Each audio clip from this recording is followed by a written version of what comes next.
Hi friends, ఈ వారం మన కథ అడవి మనిషి నవల్లోని 6వ భాగం. రచయిత్రి గోగినేని మణి, చదువుతున్నవారు రాధిక గోగినేని. ఈ అడవి మనిషి నవల ఉషా వెలగపూడి సీతారామయ్య స్మారక నవలల పోటీలో బహుమతి పొందిన నవల. మరి కథలోకి వెళ్దామా? అడవి మనిషి నవల్లోని 6వ భాగం. ఆ తర్వాత నాన్నమ్మ అయితే దాదాపుగా మంచం పట్టేసినట్లు అయిపోయింది.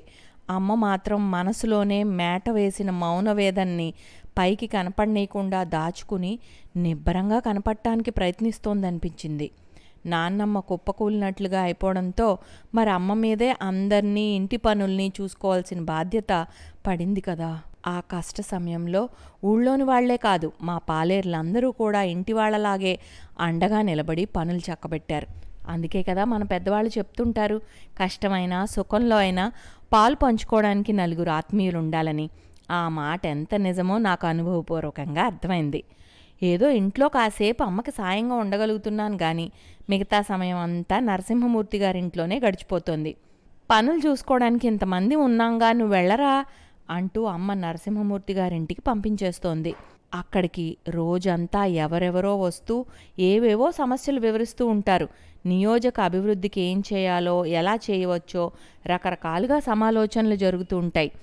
అందరి అభిప్రాయాలు వింటూ నేను రాజకీయ పరిజ్ఞానాన్ని పెంచుకోగలుగుతున్నాను. అసలు నరసింహమూర్తి గారింటిలోని పుస్తకాలన్నీ చదవడం మొదలుపెట్టినప్పటి నుండి నా ఆలోచన పరిధి పెరిగినట్లు, ఒక కొత్త ప్రపంచంలోకి అడుగుపెట్టినట్లు అనిపించేది.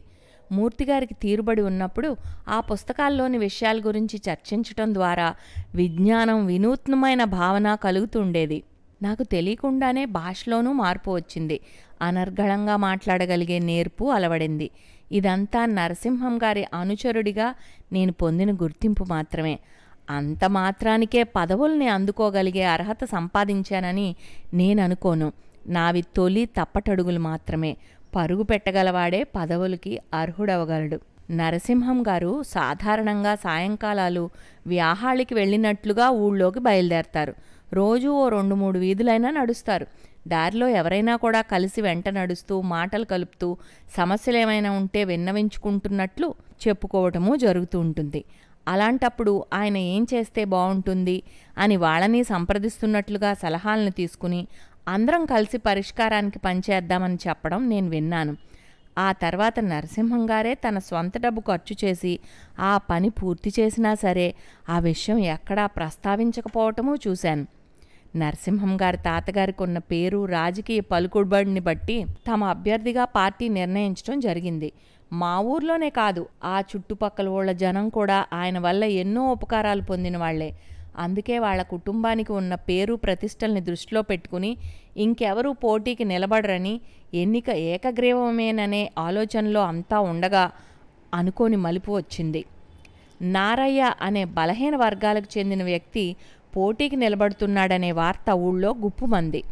అతని తాత నరసింహం గారి తాత దగ్గర పాలికాపుగా ఉండేవాడని కూడా చెప్పుకున్నారు. నారయ్య మాత్రం ఏదో వ్యాపారం చేసి ఆర్థికంగా బలం పెంచుకున్నాడని అందరికీ తెలుసు.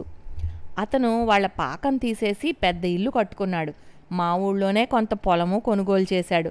బెల్లం చుట్టూ ఈగలు మొసరటం సహజమేనన్నట్లు అతని ఇంట వెంట ఎప్పుడూ నలుగురుంటూ ఉంటారు. అంతకు మించి ఇంకేం అర్హత కావాలని అనుకున్నాడో, మరి ఇంకెవరి ప్రోద్బలం ఉందో తెలియదు కానీ ఎన్నికల్లో పోటీకి మాత్రం సిద్ధమని ప్రకటించాడు.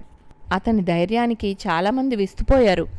మరికొంతమంది నరసింహమూర్తి గారికి పోటీగా నిలబడేంత అర్హత నీకుందా అంటూ అతని మొహం మీదే చీత్కరించారని అనుకోవటం విన్నాను. ఈ మాటలు పూర్తి నిజం కాకపోవచ్చని, పుకారే అయి ఉంటుందని కొంతమంది అన్నారు. ఆ మాట నిజమేనని నేను అనుకున్నా. అయితే ఆ మాట వదంతి కాదని ఆ రోజు సాయంకాలం తెలిసొచ్చింది. నరసింహమూర్తి గారితో మేం ఓ నలుగురం ఊళ్ళో తిరుగుతున్నప్పుడు నారయ్య నలుగురితో కలిసి మాకు ఎదురుపడ్డాడు. మేం కొంచెం దగ్గరకు రాగానే వ్యంగ్యంగా చిరునవ్వు చిందిస్తూ మీసం మెలేసినట్లుగా సవరించుకుని, దొరల కాలం పోయి పాలేర్ల రాజ్యం వస్తోందని బోర విరుచుకుని తిరుగుతున్న ఈ పెద్ద మనుషులకి ఎప్పటికి అర్థమవుతుందో అన్నాడు. నరసింహం గారు ఆ మాటల్ని విన్నా పట్టించుకోనట్లు ప్రశాంతంగానే అడుగు ముందుకు వేశారు. అయితే పక్కనే ఉన్నాయన మాత్రం ఆవేశంతో ఊగిపోతూ, వీడికి ఎంత పొగరో చూడండి, 4 డబ్బులు కూడబెట్టగలిగినంత మాత్రాన పెద్ద మనిషినైపోయాను అనుకుంటున్నాడా? మీకు సాటి కాగలడా ఎన్ని జన్మలెత్తినా అని అతని మీదకు ఉరకటానికి సిద్ధపడిపోయాడు. నరసింహంగారే శాంతమూర్తిలా అతన్ని అనునయించి చల్లబరిచారు. అలా అనుకోవడం వలన అతనికి ఆనందం కలిగితే మనం ఎందుకు అడ్డం పడటం, అలాగే అనుకోనిస్తే మనకు నష్టమేముంది అని ఊరుకున్నారు. ఆశ్చర్యంగా అనిపించింది. తరువాత 2 రోజులకే నారయ్య ఉండే వీధిలోకి మళ్ళుతోంటే ఇటెక్కడికని నేను అడిగా చిరునవ్వుతో. ఈ వీధిలో నారయ్య ఉన్నంత మాత్రాన మన ఊరి ప్రాంతం కాకపోతుందా? మరి నువ్వెందుకు ఇంత ఆశ్చర్యపోతున్నావు? మనం ఇలా అన్ని వీధులు తిరుగుతూనే ఉంటాంగా, ఇప్పుడు కొత్తగా ఎందుకు నీకు ఈ సందేహం వచ్చింది? నారయ్య మన శత్రువైపోయాడు అనుకుంటున్నావా అన్నారు. అప్పుడు నేను విన్న సంగతి ఒకటి చెప్పాలనిపించింది. అతను ఊళ్ళో అందరి దగ్గర మీ తాతగారు వాళ్ళ తాతని పనిలోకి కొంచెం ఆలస్యంగా వెళ్ళినందుకు ఎక్కడ బలాదేరు తిరిగి వస్తున్నావురా వెధవా, కాళ్ళెరగొడతా అని నానా తిట్లు తిట్టారని, అవన్నీ ఏకరవు పెడుతూ కాళ్ళెరగొట్టినట్లు గెలిచి చూపిస్తాగా నా తడాకా అంటున్నాడట అంటూ వివరించాను. అయినా నరసింహం గారికి కించిత్తు కోపము కలగలేదు. అలాగా అంటూ నిర్లిప్తంగా తల ఊపారు. నారయ్య ఎదురు పడితే పొగరు చూపిస్తూ మళ్ళీ ఎలాంటి వేషాలేస్తాడోనో అనేది నా ఆలోచన. సరిగ్గా నేను అనుకున్నట్లే మేము ఆ వీధిలోకి వెళ్ళేసరికి నారయ్య తన ఇంటి ముందున్న అరుగు మీద కూర్చుని ఎవరితోనో కబుర్లు చెప్తున్నాడు. నరసింహం గారు వాళ్ళ ఇంటి ముందు ఆగ్గానే అప్రయత్నంగానే లేచి నిలబడ్డాడు. నరసింహం గారు తన ఎదురుగా నిలబడి ఉన్న నారయ్యతో చనువుగా, ఏంటి నారయ్య, నువ్వు అభ్యర్థిగా నిలబడాలనుకుంటున్నావట అని అడిగారు. అవును, ఎందుకు కూడదు, ఎప్పుడూ మీ వాళ్లే పరిపాలించాలా? చాలా దురుసుగా విసురుగా అన్నాడు. నరసింహం గారు మాత్రం ప్రశాంతంగా జవాబిచ్చారు. అవును నారయ్య, నువ్వన్నది నిజమే, నీ మాటను నేను ఒప్పుకుంటాను. అందుకే నేను ఒకటి ఆలోచించాను. మనం ఎవరమైనా ఊరి ప్రజలకు ప్రయోజనం కలిగించే పనులు చేయాలనేగా.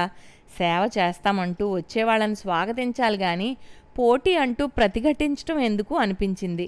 నిజమేగా, అందుకే నువ్వే ఆ శ్రమ తీసుకుంటానని ముందుకు వస్తే నేను నిరభ్యంతరంగా తప్పుకుంటాను. ఎన్నిక ఏకగ్రీవం అయితే శ్రమే కాదు, చాలా అనవసరమైన ఖర్చు తగ్గుతుంది. అవునా? అందుకే నేను సలహా ఇవ్వాలనుకుంటున్నాను. నువ్వు ఇప్పుడిప్పుడే కొంచెం ఆర్థికంగా కుదురుకున్నావు. ఎన్నికల్లో నిలబడి గెలవటానికని సంపాదించుకున్న ఆస్తిలో చాలా వరకు ఖర్చు చేయాల్సి వస్తుంది. ఎందుకు వచ్చిన దుబారా ఇదంతా చెప్పు. ఎన్నికలకని మనం ఖర్చు పెట్టాలనుకున్న డబ్బును ప్రభుత్వం ఇచ్చే గ్రాంట్తో కలిపి మన ఊళ్ళో అవసరమైన పనులకి ఓ నిధిలా ఏర్పాటు చేసుకుని ఖర్చు చేస్తే బాగుంటుంది కదా. ఏమంటావు నారయ్య? నేను పోటీకి భయపడి పౌరుషం లేక అనుకోకు, మన ఊరి ప్రజల గురించి ఆలోచించి వెనక్కి తగ్గుదాం అనుకుంటున్నాను. ఏమంటావు? నారయ్య చెయ్యి పట్టుకుని మరీ అలా మాట్లాడేసరికి అతడికే కాదు నాకు నోట మాట రానంత ఆశ్చర్యం. నిలువుగుడ్లేసుకుని చూస్తుండిపోయాడు. నారయ్య తల్లి కాబోలు వీధి గుమ్మం దగ్గరే నిలబడి మాటలు విన్నట్లుంది. ఒక్క ఉదుటున మా దగ్గరకు పరుగులాంటి నడకన వచ్చి నిలబడింది. ఏమంటున్నారు బాబు, మీరు తప్పుకుంటానంటున్నారా? మీరైతే అందరూ సరే అంటారు కానీ ఈ యాదవకెవరు దన్నుగా నిలబడతారండి. ఆడికి కూడా తిరిగే 10 మంది తాగుబోతులు ఓట్లేస్తారేమో, అంతకు మించి ఇంకెవరూ ఉండరండి. 4 డబ్బులు చేతిలో గలగలమంటుంటే యాదవకి కొమ్ములు వచ్చేశాయి. ఉన్నది కాస్త ఓడగొట్టుకుని రోడ్డును పడద్దని మేము మొత్తుకుంటుంటే సెవిని పెట్టడం లేదు. మీరైనా గడ్డి పెట్టండి అని కళ్ళు తుడుచుకుంటూ లోపలికి వెళ్ళిపోయింది. ఆ రోజు నాకు అన్నీ ఆశ్చర్యాలే. ఆమె పరుగును వస్తుంటే తగువ పెట్టుకోవడానికి అనుకున్నా, అలా మాట్లాడుతుందని ఊహించలేకపోయా. సహజంగా సొంత వాళ్ళయ్యేసరికి వాళ్ళ తప్పులు వాళ్ళకి కనిపించవు. నాకు అప్పుడు అనిపించింది ఆమెది చాలా గొప్ప మనసని. నరసింహం గారు అలా స్థాణువులా నిలబడిపోయిన నారయ్య భుజం తట్టి, తొందర ఏం లేదు నారయ్య, మన కుటుంబాల క్షేమం, ఊరి ప్రజల ప్రయోజనాలను దృష్టిలో పెట్టుకుని నాకు వచ్చిన ఆలోచనని నీతో పంచుకుంటున్నాను. నువ్వు ఆలోచించి ఏం చేద్దామంటే అది నాకు చెప్పు. ఇంకొకటి, నేను మాట విన్నాను. ఎప్పుడో మా తాతయ్య మీ తాతని ఏదో అన్నాడనే విషయాన్ని మనసులో పెట్టుకుని బాధపడుతున్నావని. నిజమేనా? పెద్దవాళ్ళకి ఆ రోజుల్లో వెధవ, కాళ్ళిరగొడతా, వీపు చీరేస్తా లాంటి మాటలు వాడటం చాలా మామూలు విషయం. పిల్లలు కూడా కొంచెం భయం చూపిస్తారేమో కానీ బాధపడరు.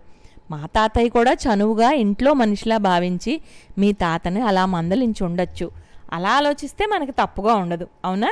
అలా కాకుండా దొరతనం చూపించటం, దౌర్జన్యం చేయటం మాత్రం తప్పే. పనులు పురమాయించేటప్పుడు ప్రేమను చూపించాలి. తప్పు చేశారనిపిస్తే దండించటం అవసరమే. అయినా అప్పుడు ఏ పరిస్థితుల్లో ఏం జరిగిందన్నది మన ఇద్దరికీ పూర్తిగా తెలియదు. అయినా ఆ జ్ఞాపకాల వల్ల నీ మనసుకు బాధ కలిగితే ఇప్పుడు నేను చేయగలిగిందల్లా క్షమాపణ కోరటమే. మన పెద్దల ప్రవర్తన, మాటల్లోని సంస్కారాన్ని మనం అందిపుచ్చుకోగలగాలి. ఏదైనా సరికాదనిపిస్తే మనం ఆ పొరపాట్లు చేయకుండా జాగ్రత్త వహిద్దాం అని చెప్పి వెనుతిరిగారు. నేను వారిని అనుసరించాను. అప్పుడు గమనించాను, ఆ వీధిలోవన్నీ తాటాకులు ఇళ్లే, నారాయది మాత్రమే డాబా ఇల్లు. అప్పటి వరకు ఆ వీధిలోకి అడుగుపెట్టిన జ్ఞాపకమే లేదు నాకు. ఆ మరునాడు నారయ్య పంపిన సమాచారాన్ని తీసుకుని ఒకతను నరసింహం గారి ఇంటికి వచ్చాడు. నారయ్య పోటీగా నిలబడే ఉద్దేశాన్ని విరమించుకున్నాడట. నరసింహం గారే నిలబడాలనేది తన అభిప్రాయమని చెప్పమన్నాడంటూ ఇంకో మాట చెప్పాడతను. ఎవరో ఎక్కిస్తే వాడికి కొంచెం ఈ మధ్యన పొగరెక్కింది కానీ మంచోడేనండి బాబు. ఆ పెద్దది వాళ్ళు పుర్రెక్కిచ్చి పోటీకి దిగమంటే నిజంగానే గొప్పోండి అనుకుని మురిసిపోయాడు అంతేనండి. ఇప్పుడు కొంచెం తెలివి తెచ్చుకున్నాడు, బాగుపడతాడు. నారాయమ్మ మీకు దండాలని చెప్పమంది అంటూ చివరగా సత్తా సంపాదించాక కదండి బరిలోకి దిగాలి అంటూ ముగించాడు. అతను ఎంత బాగా చెప్పాడు అనుకున్నాను. చేవలేనిదే పదవియావ మాత్రం ఎందుకు? అది నిజమేగా. దేనికైనా సమర్థతే ముఖ్యం. జాతి గొడవ లేకుండా సమర్థత సాధించే దిశగా అందరూ శ్రమించాలి. నారాయణ దగ్గర నుండి అలాంటి కబురు రావటం కూడా నేను ఊహించందే. అలాంటి నిర్ణయం తీసుకోవటంలో అతని తల్లి పాత్ర కూడా ఉంటుందనుకున్నాను. నారాయణలో అటువంటి మార్పు నరసింహం గారు యుద్ధం చేయకుండా సాధించిన గెలుపులా అనిపించింది. ఇది కదా అసలైన విజయం అంటే అనుకున్నాను. నా ఆలోచనను నరసింహం గారు పసిగట్టారేమో తెలియదు కానీ తర్వాత అన్నారు, ఏదైనా జరిగితే అందులో మన ప్రతాపమే ఫలించిందని అనుకోవటం పూర్తి నిజం కాదు. అవతల వ్యక్తిలోనూ వివేకం, విజ్ఞత ఉంటేనే మన ప్రయత్నము ఫలిస్తుంది, లేకపోతే వికటిస్తుంది. అది నిజమేననిపించింది. ఇలా ఊరి విషయాల్లో ఎంత తలమునకలుగా ఉన్నా ఇంటి విషయాలను పట్టించుకోవటంలోనూ జాగ్రత్తగానే ఉన్నా. నరసింహం గారు కూడా వ్యాపారం గురించి, ఇంట్లో వాళ్ళ గురించి పదే పదే వాకప్ చేస్తూ నేను వాటి పట్ల అప్రమత్తంగా ఉండేలా చూస్తున్నారనిపించింది. ఆ రోజు నేను మామూలుగానే నరసింహం గారింట్లో ఉన్న సమయంలో ఒక పెద్ద ఆయన వచ్చారు. ఆయన వెంట 10 మంది అనుచరగణం ఉంది. 2 పెద్ద పెద్ద పళ్ళబుట్టలు వచ్చాయి. కుశల ప్రశ్నలు అయ్యాక ఆయన తన అంతరంగం బయటపెట్టారు. అధికార పక్ష అభ్యర్థిగా మా నియోజకవర్గంలో ఎన్నిక కాబోతున్నారనే వార్త విన్నాక ఆయనకు ఆలోచన వచ్చిందట. ఆయన ప్రారంభించాలని ఆలోచిస్తున్న 2-3 వ్యాపారాల గురించి వివరించి నరసింహం గారిని భాగస్వామిగా ఉండాలని అర్థించారు. అటువంటి ఉద్దేశం లేదని చెప్పగానే నరసింహం గారు పేరుకు మాత్రమే ఉంటే చాలని, పెట్టుబడి లాంటి వ్యవహారాలన్నీ ఆయనే చూసుకుంటారు కాబట్టి నరసింహం గారికి శ్రమ లేకుండా ఆదాయంలో వాటా మాత్రం వస్తుందంటూ నచ్చజెప్పే ప్రయత్నం చేశారు ఆయన. ఇప్పటికే వ్యవసాయం, ఊరి వ్యవహారాలతో తీరిక లేకుండా ఉన్నానని, ఆ పైన తప్పనిసరి రాజకీయాల్లోనూ అడుగుపెట్టాల్సి వస్తోంది కాబట్టి వ్యాపారాలు చేసే ఉద్దేశం లేదని, పెట్టుబడి పెట్టకుండా శ్రమలో పాలు పంచుకోకుండా ఆదాయంలో భాగం తీసుకోవడం అనేది తనకు అస్సలు నచ్చని వ్యవహారం అంటూ ఆయన ప్రతిపాదనను సున్నితంగానే తిరస్కరించారు నరసింహం గారు. తర్వాత ఆయన బయలుదేరుతున్నప్పుడు ఆయన బండిలో పళ్ళబుట్టల్ని పెట్టించి అదనంగా తోటలోవి అంటూ ఇంకో పళ్ళబుట్టను చేర్చారు. మీరు తెచ్చిన వాటిలో సరిపడా తీయించాను. ఇక్కడ ఇంట్లో తినేవాళ్ళు, తినగలిగిన వాళ్ళు ఎక్కువ మంది లేరు. మీ దగ్గర మంది మార్బలం ఎక్కువ కాబట్టి ఎన్నైనా చెల్లుబాటు అవుతాయనే ఉద్దేశంతో మావి కలిపి పెట్టాను. మీకు కూడా వచ్చిన వాళ్ళు తలా కాసిని తీసుకున్నా సరిపోతాయి అంటూ ఆయన నొచ్చుకోకుండా నచ్చచెప్పే ప్రయత్నము చేశారు నరసింహం గారు. నిజాయితీకి నిలువెత్తు నమూనా లాంటి నరసింహమూర్తి గారి శిష్యరికంలో నాలోనూ విలువల బలమైన పునాది ఏర్పడింది. మా నియోజకవర్గ అభ్యర్థిగా నరసింహం గారి గెలుపు ప్రకటించబడిన కొన్నాళ్లకి నరసింహం గారి శ్రీమతి మా ఊరుకు వచ్చారు. చాలా ఉత్సాహంగా కనిపించారు. నవ్వు మొహంతో, ఈ ఊరితో మీకున్న బంధాన్ని, సంకెళ్లని విడిపించి వెంటబెట్టుకుని వెళ్ళడానికి వచ్చాను అన్నారు. ఆ మాటలకు అర్థమేమిటో తర్వాత తెలిసింది. శుభ తండ్రి గారికి ప్రభుత్వ పెద్దలతో ఉన్న పరిచయం వలన నరసింహమూర్తి గారికి మంత్రి పదవి దక్కబోతోందనే సమాచారం కొంచెం ముందుగానే తెలిసిందట. నరసింహం గారిలో కొద్దిపాటి ఆశ్చర్యమే తప్ప అంతగా ఆనందం కనిపించలేదు. ఆ వార్త నిజమైతే ఏం చేయాలో అన్న ఆలోచనలో ఉన్నారనిపించింది. కాసేపటి తర్వాత ఆ విషయం నాతో సంప్రదించినప్పుడు నేను నా అభిప్రాయాన్ని చెప్పాను. ఈ ఊరు నుండి మకాం మార్చినంత మాత్రాన బంధం ఎలా పోతుందండి? ప్రజలకు మేలు చేయాలనేగా రాజకీయాల్లోకి ప్రవేశించారు. అలాంటప్పుడు అధికారం కూడా ఉంటే మరింత ప్రయోజనం చేకూరేలా ప్రజలకు ఉపయోగపడే పనులను చేయగలుగుతారు. అలాంటి అవకాశం వస్తే ఆనందించాలి కానీ ఆలోచన అనవసరం అనిపిస్తోంది నాకు. నా మాటలకు ఏమీ అనకుండా చూద్దాం నిర్లిప్తంగా అని ఊరుకున్నారు. తొందరలోనే అధికారికంగా ఆ విషయము వెల్లడైంది. మా ఊరి వాళ్లలోనైతే ఉత్సాహం వెల్లువైంది. జనం రాకపోకలతో ఒకటే సందడి సంబరం. నాకు ఉత్సాహంగానే ఉంది. నరసింహమూర్తి గారిలోనే ఏదో ఒక్కపోత కనిపిస్తోంది. మంత్రి పదవి అంటే మీకేం తెలిసినట్లు లేదే, ఏదో బరువు నెత్తిమీద పడినట్లుగా ఎందుకు అలా కనిపిస్తున్నారు అంటూ శుభగారు విరుచుకుపడ్డారు. అప్పటికి ఏమీ సమాధానం చెప్పకుండా మూర్తిగారు నిశ్శబ్దంగా ఉండిపోయారు. కానీ తర్వాత ఒకసారి నాతో చెప్పారు. ఆవిడ గారికి మంత్రి పదవి అంటే 10 మంది మనుషులు, సౌకర్యాలు, హంగు, ఆర్భాటం. అలాంటి హోదా ఆమెకు ఆనందం. నాకేమో అర్హత గురించి ఆందోళన. మా తాతగారి పలుకుబడి పనిచేసి నన్ని పదవి వరించింది కానీ వ్యక్తిగతంగా నిర్వహించగలిగే సామర్థ్యం ఉందా అనే అనుమానం. అందుకే అస్థిమితంగా ఉంది. నిజంగానే నా తల మీద నేను మోయలేనంత బరువు పడిందేమోనని కొంచెం గాబరాగానూ ఉంది. కేవలం మీ తాతగారి పలుకుబడితోనే పదవి వచ్చిందనుకోవడానికి వీల్లేదండి. మీకు మన ఊర్లోనూ చుట్టుపక్కల ఊళ్ళల్లోనూ ఉన్న మంచి పేరును బట్టే ఈ నిర్ణయం జరిగిందని అనుకుంటున్నా. మీ చదువు కూడా మీకు అర్హత ఉందని నిరూపించుంటుంది. మీరు ఆ పదవికే వన్నె తీసుకురాగలరని నా నమ్మకం అన్నాను. ఆయన నవ్వి, నీ అభిమానం నీతో అలా మాట్లాడిస్తుందని నాకు తెలుసు, చూద్దాం అన్నారు. నరసింహం గారు పట్నానికి మకాం మార్చే ప్రయత్నాలు జరుగుతున్న సమయంలోనే నాన్నమ్మ మమ్మల్ని విడిచి వెళ్ళిపోయింది. నాన్నమ్మతో నాకున్న అనుబంధం కొద్దీ ఆ దుఃఖాన్ని తట్టుకోవడం కష్టంగానే అనిపించినా అది సహజ పరిణామమే అని తొందరలోనే సరిపెట్టుకుని స్థిమితపడ్డాను. నరసింహం గారితో పాటుగా నా మకాం కూడా మార్చాల్సిందేనని తెలిసాక నేను తటపటాయిస్తుంటే అమ్మ నాకు సర్ది చెప్పింది. పాల వ్యాపారం సజావుగా ఎన్నాళ్ళు సాగుతుందో తెలియని పరిస్థితుల్లో నా భవిష్యత్తు కోసం ఆయన వెంట వెళ్లాల్సిందేనని అమ్మ తేల్చి చెప్పేసింది. మా పాలేర్లలో వీరేంద్ర తన కుటుంబంతో కలిసి అమ్మకు అండగా మకాం మా ఇంటికి మారుస్తానంటూ ముందుకు రావటంతో నాకు నిశ్చింత కలిగింది.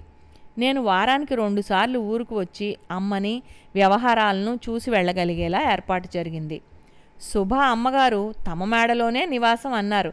అప్పటికే ఉన్న హంగులకి అదనంగా ఆధునికమైన సౌకర్యాలు ఎన్నో ఏర్పాటు చేయించారు. సరికొత్త ఫర్నిచరు వచ్చింది. ఇలాంటి ఏర్పాట్లలో మూర్తిగారి ప్రమేయం ఏమీ లేకుండా అన్నీ అమ్మగారి సలహాలు, సూచనలను అనుసరించే జరిగాయి. నరసింహం గారిని చూస్తూ, ఈ ఏర్పాట్ల గొడవలాంటి ఎటువంటి తలనొప్పులు ఏమీ లేకుండా ఎంత నెమ్మదిగా ఉన్నారో.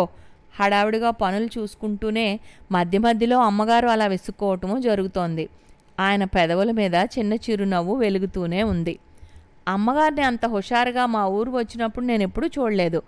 ఇంటిని అలంకరించటం, స్నేహితులతో పార్టీలు మాత్రమే కాకుండా పండుగల ముస్తాబులు, పేరంటాలు లాంటివి అమ్మగారికి ఇష్టమైన కాలక్షేపాలేనని నాకు అప్పుడే అర్థమైంది.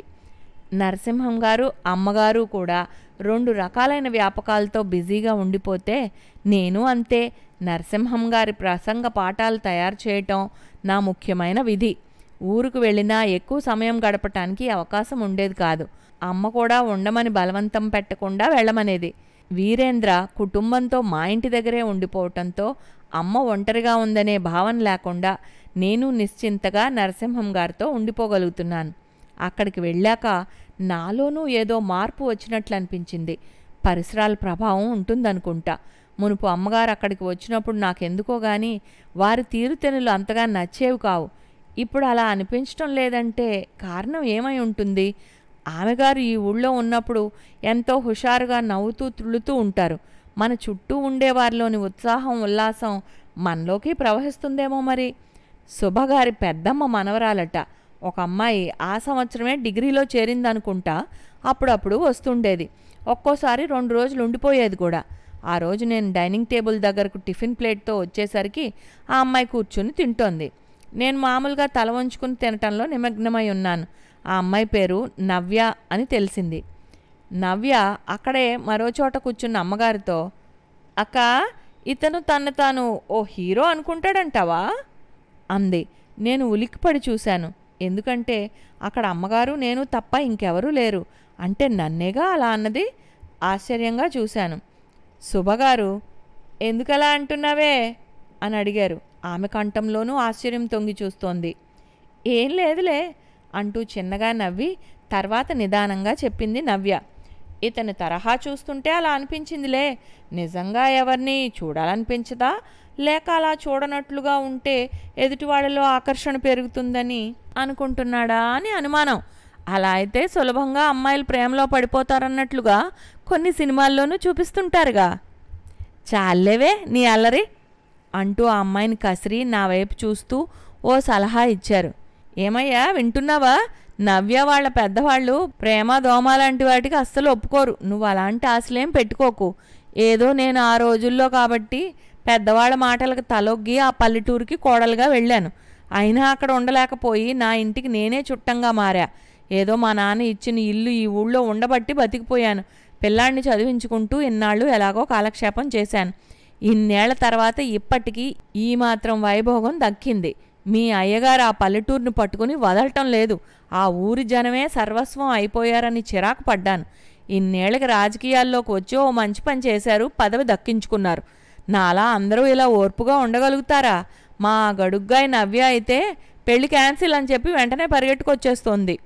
నవ్య వెంటనే, ఏంటక్క, వాళ్ళ ఊర్లు మనం నిలబడలేనంతగా అలా ఉంటాయా అని అడిగింది. అంటూ అమ్మగారు నిట్టూర్చారు. నీకు ఇంకా అర్థం కాలేదా? ఏదో 1-2 రోజులు ఆ ఊళ్ళో ఉండాలంటేనే నాకు ముళ్ళ మీద నిలబడినట్లుండేది. మా అత్తారిల్లైతే పేరుకు మేడైనా పాత వాసన. అక్కడ మనుషులు కూడా ఈశ్రోమంటూ పనులు చేసుకోవడానికే పుట్టామన్నట్లుగా ఉంటారే బాబు. ఇక ఇతగాడి ఇల్లు గురించి అయితే చెప్పేందుకేముంటుంది అంటూ మళ్ళీ నిట్టూర్చారు. అబ్బా, అలా ఒక్క ముక్కలో తేల్చేసావేంటక్క? ఇతనిల్లు ఎలా ఉంటుందో ఓ 2 మాటలు చెప్పచ్చుగా అంటూ నవ్య ఫక్కు నవ్వింది. ఇంతటితో 6వ భాగం సమాప్తం. వచ్చే వారం 7వ భాగంతో కలుద్దాం.